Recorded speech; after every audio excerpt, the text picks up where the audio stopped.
Hi everyone. Today we'll be discussing about Z transform, and the first topic would be introduction to Z transform.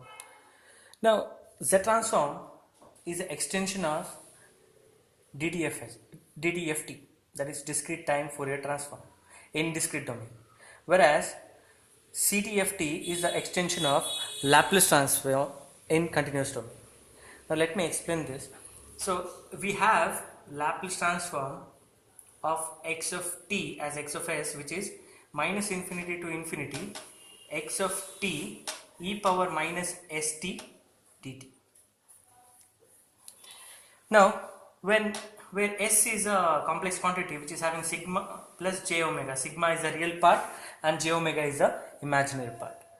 Now, if you put sigma is equal to 0, I'll be getting s is equal to j omega. So, this equation would become x of j omega is equal to minus infinity to infinity x of t e power minus j omega t dt, because s is nothing but j omega when sigma is equal to 0. Now this is the expression for CTFT, continuous time Fourier transform or Fourier transform. So this was the expression for Laplace transform.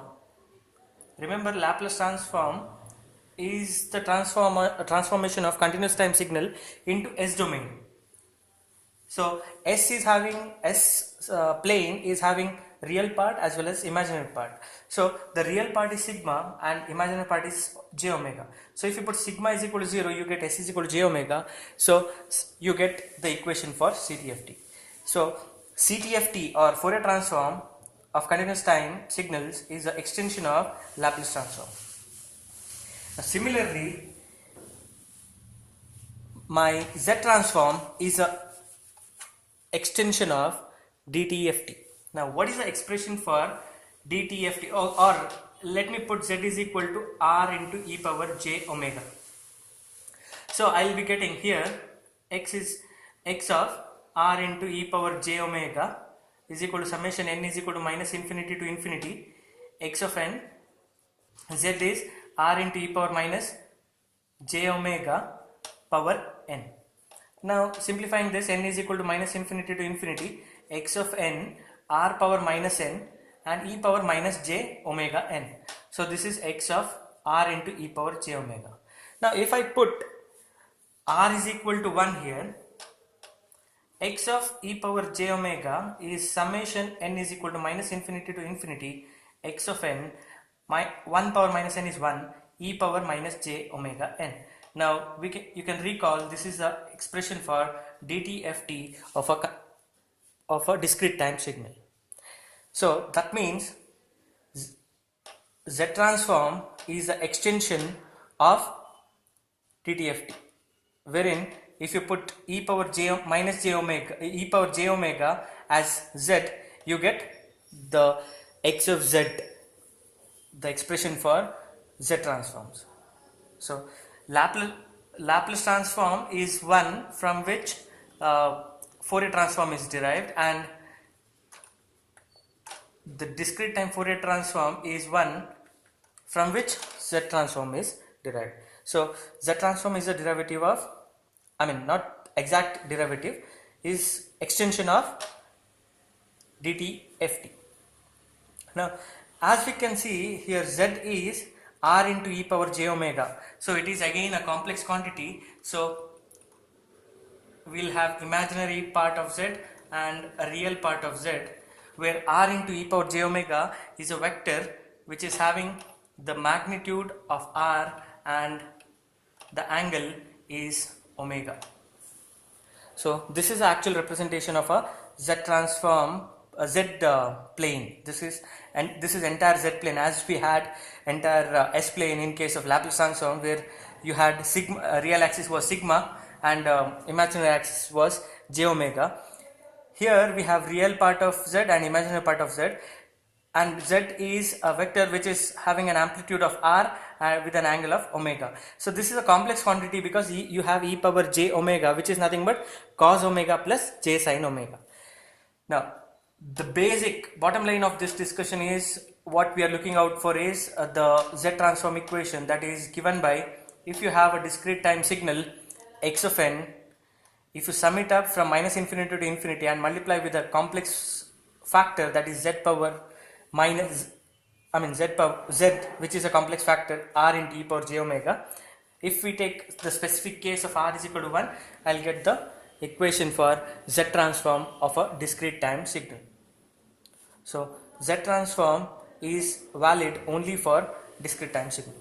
Now one more thing which I would like to mention here is, there are some sequences that there are some discrete time signals whose DTFT cannot be determined, but for those signals Z transform exists. So that is why Z transform is preferable over DTFT in manipulation of the signals into other domain. Here we are converting x of n into Z domain signal. Now we have expression for Z transform given by x of z is equal to summation n is equal to minus infinity to infinity x of n z power minus n. Now we know that x of z is equal to x of e power j omega when z is equal to e power j omega.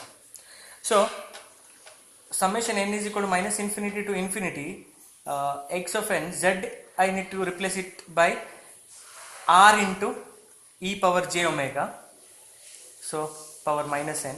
So I can write it as summation n is equal to minus infinity to infinity x of n into r power minus n into e power minus j omega n. Now e power minus j omega n is converging, that means its value, its exponential, it will decrease, but the convergence of this summation entirely depends upon this factor.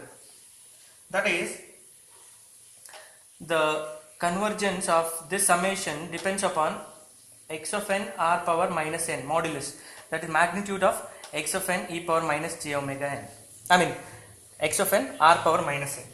Now for this summation to exist, this has to be absolutely summable. Absolutely summable means what? If you sum it up, sum this from minus infinity to plus infinity, it should have a finite value. That means it should not go to infinity. So that is possible depending upon the value of r. So the set of values of r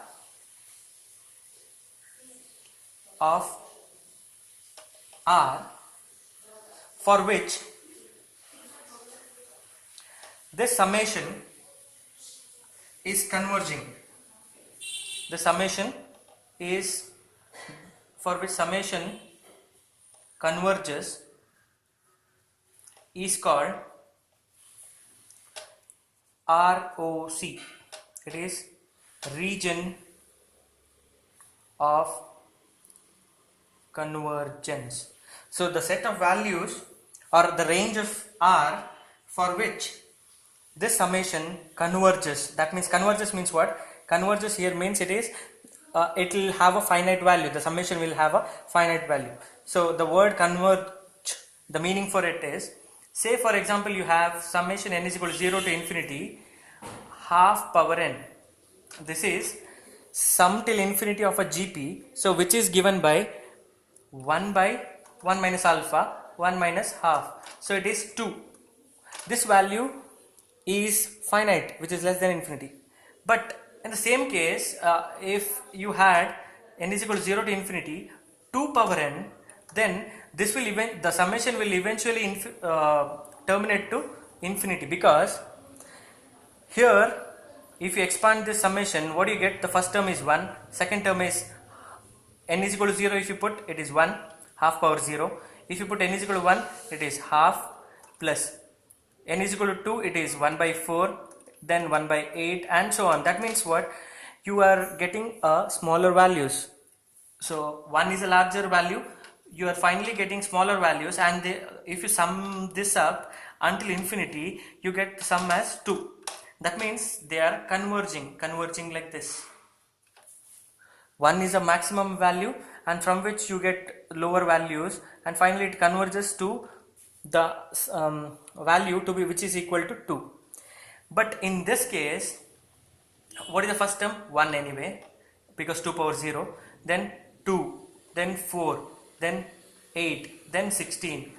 That means when it reaches to infinity, 2 power infinity is infinity. So if you sum this up, you will eventually get infinity. That means this is kind of a diverging sequence. So this is converging, that means it will have a finite value. This is diverging, that means it will eventually lead to infinity.